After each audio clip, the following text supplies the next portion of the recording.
day wherever you are. So I'm just going to be doing a simple analysis of how you as a cost consultant can either calculate your cost carbon even at a preliminary stage of the project.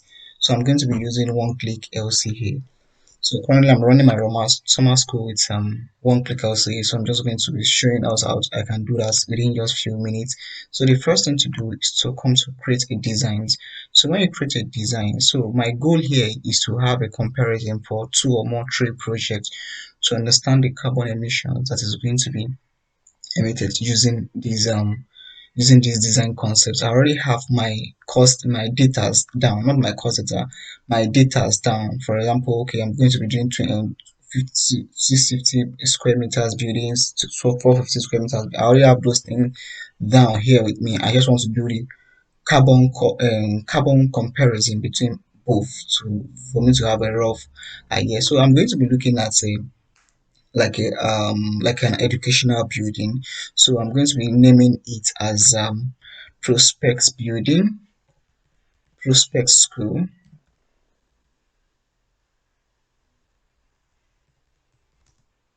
Prospect School. So and I'm going to be using the first gross floor area. As you can see, we have the gross floor area. The first gross floor area is going to be about 650, and the calculation period is going to be 60 years. So the next thing is going to go to step two. So I'm going to choose the type of the building here. I have office buildings, I have different type of building here. So the next thing I'm going to be looking is an educational building. Just click on educational building. You can see this design here. The next step is now to go to define the scope. So you can see what do I want to include in my primary carbon accounting.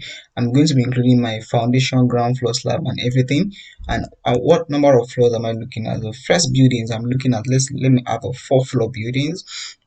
And do I don't underground it. I don't really need all these informations for now. So I'm going to be looking at the structural framing. What are the options? I have various options here, but I'm going to be looking at the first option, which is the concrete cast in situ column beams with the maximum spacing of columns will be going to be 7.5 meters. And you can see the pile length. This pile length will not really affect the carbon calculation. It's just for visualization purpose. Let's say 15 meters for all my power.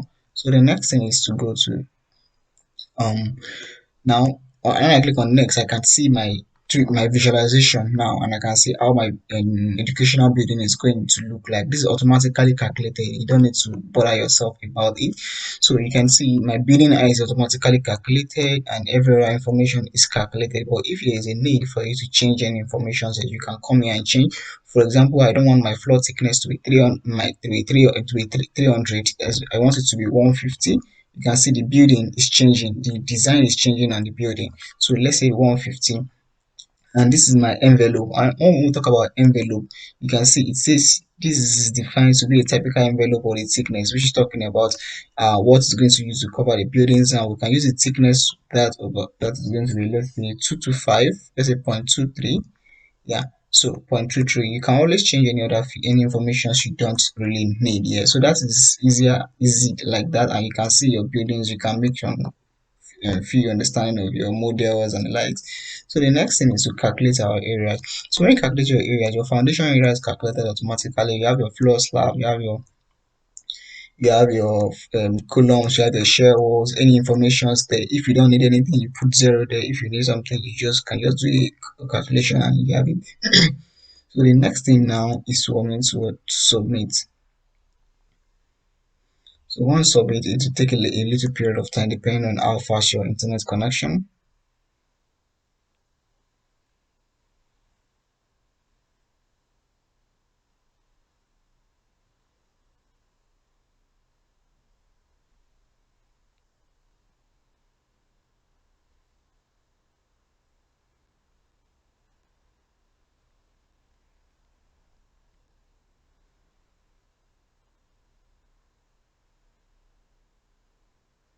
Okay, so now we can see now this is a carbon footprint. Like for example, for by element, the foundation is going to be emitting about 5.5 tons of CO2 emissions.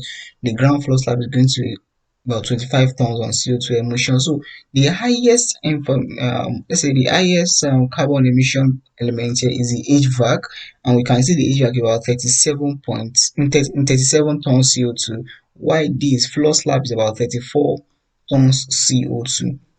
So now this gives us a rough insight by element. So let's look at by the materials.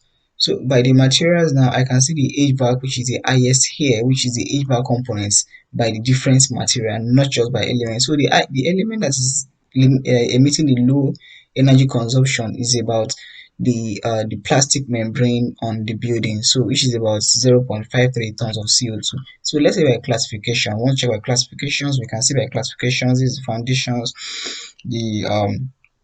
the upper floors, while this is now the HVAC, which is the heat and air conditioning system. So this gives us an insight that whenever we have this building with this specification, it's going to be emitting about 462 kg per kg CO2 emission per meter square based on the GFA that we have entered. So let's look at the second option, the second design now. So create your second design. Let's say prospect school option 2. Let's say prospect school 2, and the second GFA, the first GFA was about 450 or so. So let's use this one to be 500.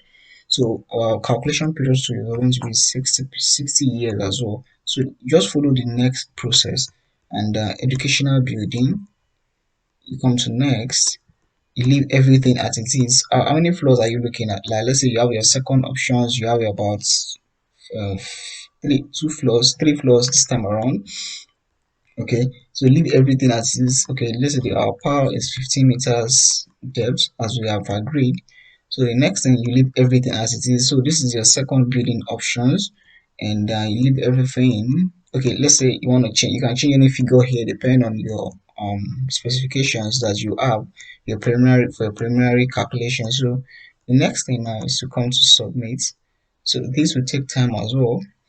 This is just giving us an brief understanding of how we can easily get our approximate preliminary estimate for our carbon, just like we do for costing.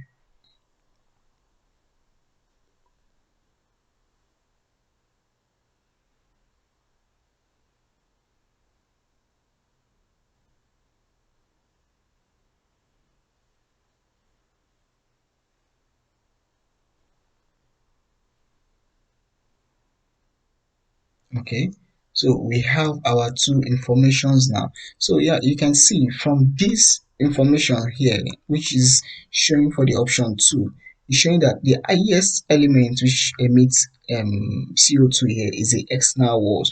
So you can see the thickness of the external walls which you are using is dependent on the number of CO2 that is going to be emitted.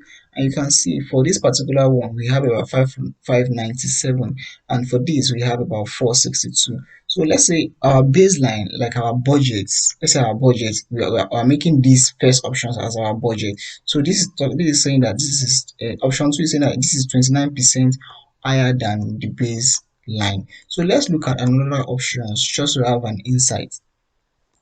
So prospects, let's say prospect school 3 now, option 3, everything. So this one we are looking at, let's say 700 square meters, and we have 60 years. That's it. So next thing is the educational building, same thing. So leave everything ground floor. Let's say you have about 5 floors now, so leave everything here, still 15 meters. So the next thing here, click on next. So here, let's try to change the what, some of the informations, the thickness, because that might really influence our carbon. So let's say this is about 200, you can see, and let's say this is about 250. So let's just leave. You can always change anything you want to change, but just for us to have a brief understanding. So you have all the information calculated automatically. You don't need to do any manual calculation here. So the next thing is to come to submit. Okay, so after this result, we can see there are three options now. We have this prospect school 1, prospect school 2, and prospect school 3. and not mine was the baseline is Prospect School 1, so which implies that Prospect School 2 is about 29% above the baseline. Why this is about 0% above the baseline? Because just this is for around some 64 kg CO2 emission per meter square, while this is about 602. So this is dependent on the parameters that you have entered into. Let's say one of understand this information here by what by materials. So the highest material emitting a CO2 in this particular for this particular project prospect 3 is about HVAC as well. While the first building is about 95, the third building is about 103, while the second building is about 73. So this gives us a brief insight of okay, which of the material do I need to create an alternative for even before going to the procurement stage or even construction.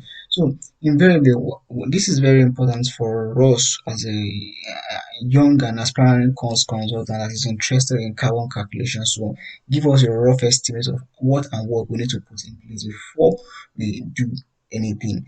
I hope you learned something here, and I look forward to put more video content out on how to do the carbon calculation. Thank you.